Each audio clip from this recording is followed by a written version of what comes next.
Hey guys, welcome to my channel. Ram Ram তোমাদের সবাইকে।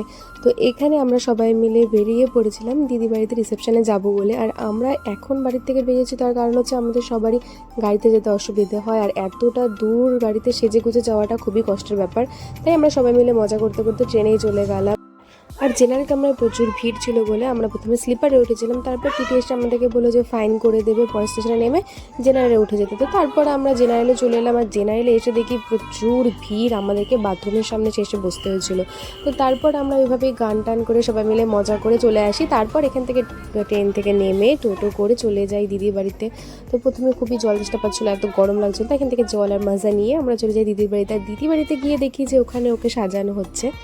তারপর ততক্ষণে আমরাও সবাই মিলে রেডি হয়ে চলে আসি আবার দিদির কাছে। তো সেদিন দিদিকে রিসেপশনের দিন খুবই মিষ্টি লাগছিলো, খুবই সুন্দর লাগছিলো, বিয়ের দিনের থেকেও বেশি রিসেপশনে বেশি ভালো লাগছিলো।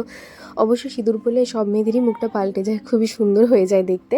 আর এখানে অনেক কিছু স্টল দিয়েছিল, ফুচকা, চিকেন পকোড়া, তারপর শরবত ছিল, আর হচ্ছে কফি ছিল।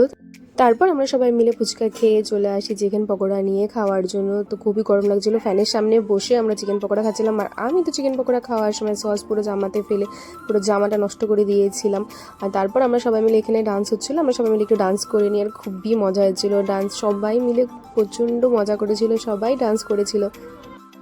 গরমের মধ্যে আমরা ঘেমে পুরো শেষ হয়ে যাচ্ছিলাম, তাও আমরা অনবরত ডান্স করে যাচ্ছিলাম। তারপর আমি গিয়ে দিদি আর নতুন জিজুকে নিয়ে আসি ডান্স করার জন্য। আর এখানে দেখো জিজু কত সুন্দর ডান্স করছে।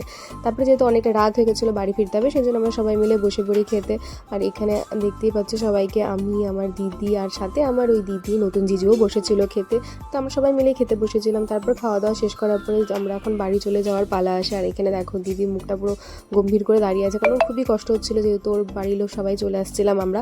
আর আজকের ভিডিওটা ভালো লাগলে আমাকে লাইক, শেয়ার করে কমেন্ট করে জানাবে। তো আজকের জন্য টাটা, দেখা হচ্ছে নেক্সট ভিডিওতে।